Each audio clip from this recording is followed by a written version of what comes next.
Time now for this week's Goofy Award. You got to forgive me, but I'm going to start with 5 brief quotes, and they're far more serious than the title Goofy suggests.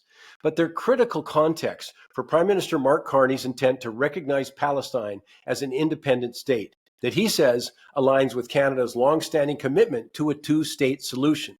In his words, an independent, viable, and sovereign Palestinian state living side by side with the state of Israel in peace and security. You know, it's that peace and security thing that I think is beyond the pale, dangerously naive.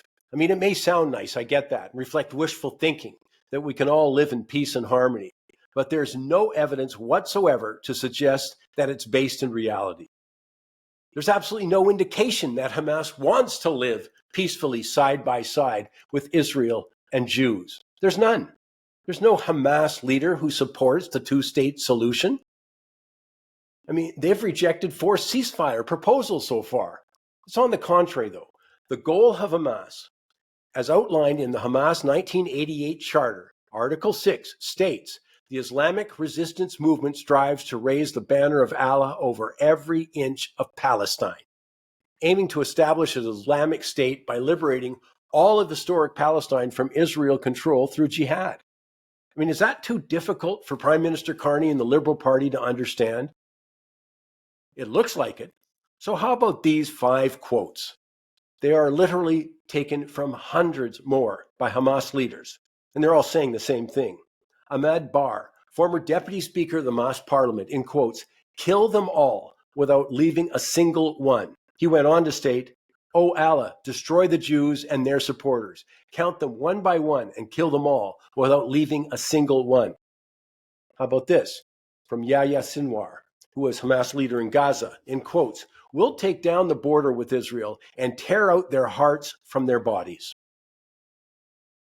Fatah Hamad, senior Hamas official, in quotes, "You have Jews everywhere, and we must attack every Jew on the globe by way of slaughter and killing." One from former Hamas leader, Khaled Mashal, actually there's many from him, in quotes, "Israel will exist and will continue to exist until Islam will obliterate it, just as it obliterate others before it." Now, normally at this point, I'd say, you get the message? But clearly the Prime Minister and the Liberal Party do not. There will be no living side by side with the state of Israel in peace and security with Hamas. It is absolute nonsense to suggest that Hamas will reject their entire raison d'etre. Forget the rationalizations and what we wish could happen.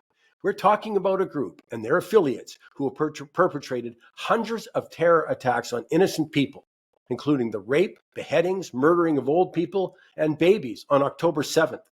And Mark Carney thinks they're suddenly going to change their psychotic behavior? It doesn't matter where you stand on the Gaza war. Get real. It doesn't matter where you stand on the overwhelming human tragedy. It doesn't matter what you'd like to have happen or what would make you feel better. It's grossly irresponsible and incompetent to ignore the nature and character of Hamas as clearly stated by their leaders and reflected in their actions.